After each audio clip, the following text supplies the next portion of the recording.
Good morning students. இன்றைக்கி share கேபிட்டலில் over subscription பார்க்க போகிறோம். ஸோ ஓவர் சப்ஸ்கிரிப்ஷன் என்ன அப்படின்னா, ஒரு கம்பெனி வந்து இஷ்யூ பண்ணுற ஷேரோட அதிகமான அப்ளிகேஷன்ஸ் வரதான் ஓவர் சப்ஸ்கிரிப்ஷன் அப்படின்னு சொல்லுவோம். ஸோ இதை வந்து 3 ஆல்டர்னேட்டிவில் நம்ம வந்து அப்ளிகேஷனை அக்செப்ட் பண்ணிக்க போகிறோம். ஃபர்ஸ்ட் ஆல்டர்னேட்டிவ் என்ன அப்படின்னா, இந்த எக்ஸஸாக வர அமௌண்ட்டை வந்து எக்ஸஸாக வர அப்ளிகேஷன்ஸை வந்து ரிஜெக்ட் பண்ண போகிறோம். என்னால் இவ்வளோ தான் இஷ்யூ பண்ண முடியும். ஸோ எக்ஸஸாக வந்ததை என்ன பண்ண போகிறேன், ரிஜெக்ட் பண்ண போகிறேன். செகண்ட் ஆல்டர்னேட்டிவ் என்ன பண்ண போகிறேன் அப்படின்னா, எக்ஸஸாக வந்த அப்ளிகேஷன் மணியை வந்து அலாட்மெண்ட்டுக்கும் கால்ஸுக்கும் நான் எடுத்துக்க போகிறேன். தேர்ட் கேட்டகரி என்ன அப்படின்னு பார்த்தீங்கன்னா, எவ்வளோ அலாட் பண்ணி முடிச்சிருக்கணும், அதாவது அப்ளிகேஷனுக்கு, அலாட்மெண்ட்டுக்கு, காலுக்கு மணி எடுத்துட்டேன், அது போக எக்ஸஸாக மணி இருக்குது அப்படின்னா அதை மட்டும் நான் என்ன பண்ண போகிறேன், ரீஃபண்ட் பண்ண போகிறேன். A combination of first and second alternative தான் தேர்ட் ஆல்டர்னேட்டிவ். ஓகேவா?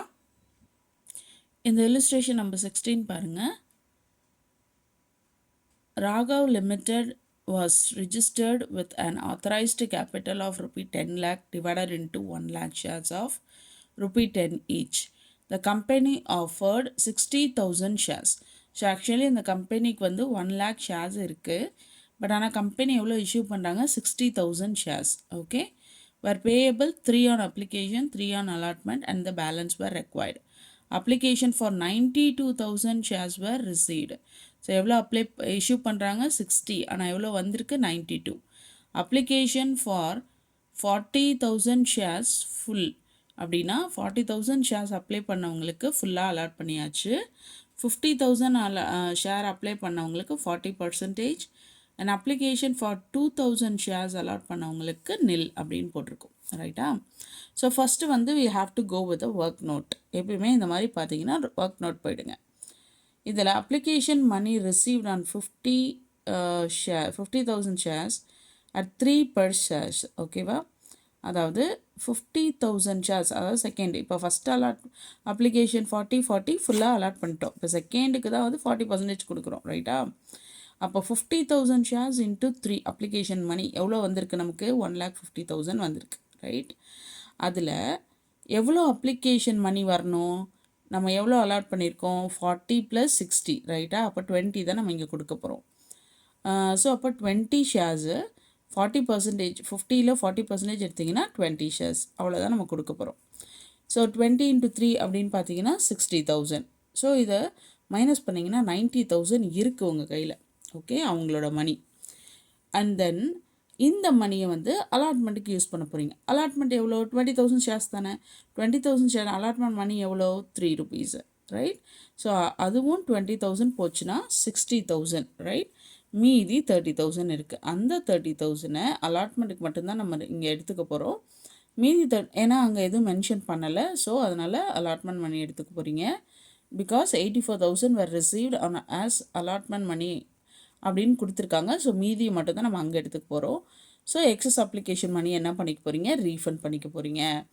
இப்போ பாருங்கள், பேங்க் அக்கௌண்ட்டில் ஃபுல் அமௌண்ட் வந்திருக்கு. பேங்க் டு ஷேர் அப்ளிகேஷன்லேருந்து நீங்கள் எவ்வளோ இஷ்யூ பண்ண போகிறீங்க, 60,000 × 3.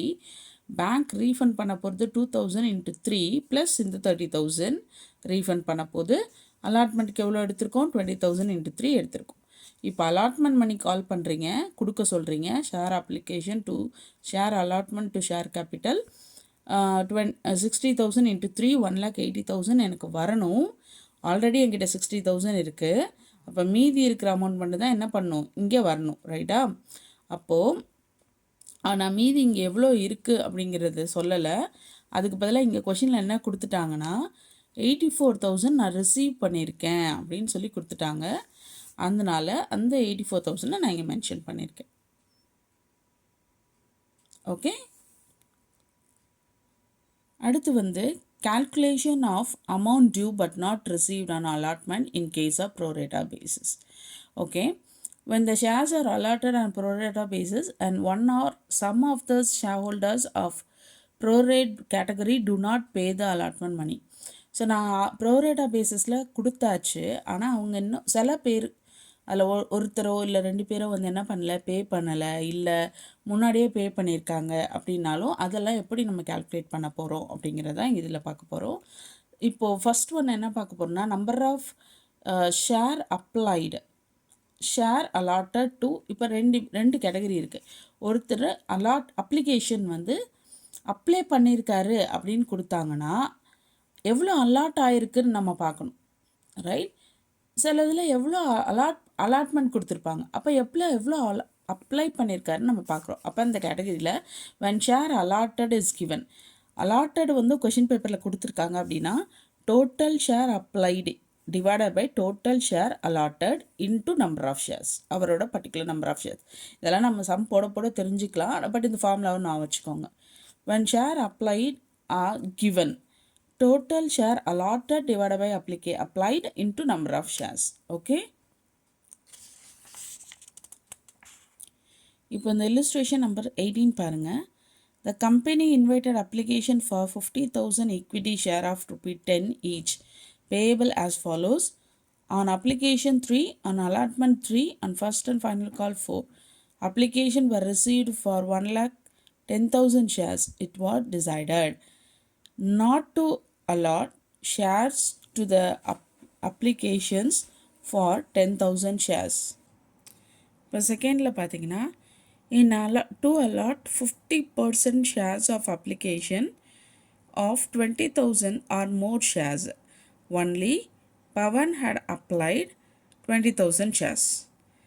Third பார்த்தீங்கன்னா to allot in full to application of 10,000 shares but less than 20,000 shares. Only Parul applied for 10,000 shares. Okay, and then fourth category பார்த்தீங்கன்னா to allot balance share on pro rata basis among the other applicants, to utilize excess application money in part payment of allotment and final call. So இப்போ Journal entry போட சொல்கிறாங்க. இதுக்கு நீங்கள் work note போடணும். ரைட்டா? So work note போடும்போது இந்த கேட்டகரியில் போட்டுக்கிட்டிங்கன்னா இது ஈஸியாக என்ன பண்ணிடலாம், நம்ம ஜேர்னல் என்ட்ரி போட்டலாம். இப்போ இதில் ஃபர்ஸ்ட் கேட்டகரி என்ன, இந்த கேட்டகரிஸ் பார்த்துக்கோங்க. ஃபர்ஸ்ட் என்ன பண்ண போகிறோன்னா ஷேர் அப்ளைடு, allotted அப்ளை பண்ணது, அலாட் ஆனது, அப்ளிகேஷன் மணி வந்தது, ஷேர் கேபிட்டலுக்கு எவ்வளோ போகணும், அலாட்மெண்ட்டுக்கு எவ்வளோ போகணும், அட்வான்ஸ் எவ்வளோ கொடுத்துருக்காங்க, ரீஃபண்ட் எவ்வளோ அப்படின்னு சொல்லி எழுதியிருக்கீங்க. ஓகேவா? ஸோ இதில் வந்து ஃபஸ்ட்டு அலாட்டட். ஓகே, நம்ம என்ன பண்ண போகிறோம், ஃபஸ்ட்டு அப்ளை பண்ணது எவ்வளோ, அப்ளைடு ஃபார் 10,000 ஃபர்ஸ்ட் கேட்டகரி எடுத்துக்க போகிறீங்க. இங்கே வந்து 5 கேட்டகரி சொல்லியிருக்காங்க இல்லையா? இந்த 5 கேட்டகரியில் ஃபர்ஸ்ட் கேட்டகரியில் not to allot share to applicants for 10,000 shares. ரைட்டா? ஸோ இவங்களை என்ன பண்ண போகிறோம், அவங்களுக்கு அலாட்டே பண்ணலன்னு சொல்லிட்டோம். So application allotted 10,000 share application வந்திருக்கு, அப்ளிகேஷன் மணி 10,000 into 3 வந்திருக்கு, பட் எதுவுமே பண்ணலை, அவங்களுக்கு ரீஃபண்ட் பண்ண போகிறோம். ரைட்? செகண்ட் ஒன் பார்த்தீங்கன்னா பவன் வந்து 50,000 அதாவது 20,000 அப்ளை பண்ணியிருக்காரு, 10,000 ஷேர்ஸ் நான் அலாட் பண்ண போகிறேன். ஸோ 20,000 into 3 அப்ளிகேஷன் மணி வந்திருக்கும். அதில் எக்ஸஸ் மணி எவ்வளோ, 3,000, ஷேர் கேபிட்டல் 3,000, எக்ஸஸ் மணி 3,000. அந்த எக்ஸஸ் மணியை நான் எங்கே போடுறேன், அலாட்மெண்ட்டுக்கு கொடுத்துருக்கேன். ஸோ இங்கே ரீஃபண்ட் எதுவுமே இல்லை. Okay, and then next one பார்த்தீங்கன்னா பருள் 10,000 அப்ளை பண்ணியிருக்காரு, 10,000 நான் கொடுத்துட்டேன், அலாட் பண்ணிட்டேன். 10,000 into 3 30,000. அதே மாதிரி ஷேர் கேபிட்டலுக்கு 10,000 into 3 30,000. ஓகே, அடுத்து ப்ரோரேட்டா பேசிஸில் போட சொல்லியிருக்காங்க. இப்போ இதில் வர பேலன்சிங் ஃபிகர் இருக்கு இல்லையா, அதாவது இங்கே பார்த்தீங்கன்னா இங்கே அப்ளிகேஷன் வர் ரிசீவ்டு 1,10,000 சொல்லியிருக்காங்களா. ஸோ அந்த 1,10,000 இப்போ இதெல்லாம் இது போயிடுச்சுன்னா மீதி இருக்க பேலன்சிங் ஃபிகர் 70,000. இந்த 70,000 ஃபிகரை தான் நம்ம என்ன பண்ண போகிறோம், ப்ரோரேட்டா பேசிஸில் கொடுக்க போகிறோம். ஸோ இது எல்லாத்துக்கும் நம்ம பேலன்ஸ் தான் போட போகிறோம். இது 50,000 என்னென்னா கம்பெனி இஷ்யூ பண்ணுறது. ஓகே, அப்போ இஷ்யூ பண்ணும் போது மொத்தமாக இங்கே எவ்வளோ இருக்குது, 70 into 3 2,10,000. ரைட்? ஸோ 2,10,000 இங்கே வந்து பேலன்ஸ் வந்து 2,10,000. ரைட்டா? இந்த 2,10,000ல் ரைட்டு இது வந்து பேலன்ஸ் எப்படி எடுத்தோன்னு தெரியும் இல்லையா? இங்கே அப்ளிகேஷன் எவ்வளோ வந்திருக்கு, 1,10,000 into 3 3,30,000.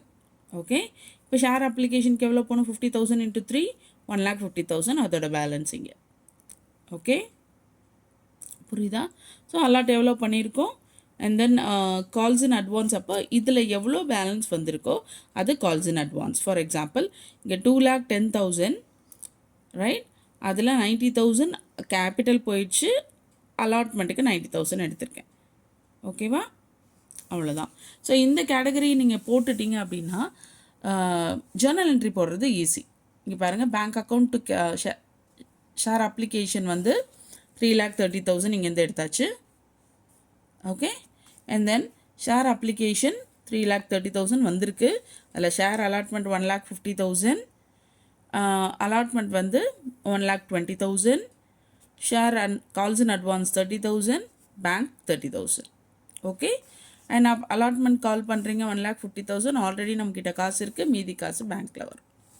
ஓகே, இந்த டைட்டில் உங்களுக்கு புரிஞ்சிருக்குன்னு நினைக்கிறேன். நெக்ஸ்ட் வீடியோவில் நெக்ஸ்ட் டைட்டிலோட உங்களை மீட் பண்ணுறேன். தேங்க்யூ.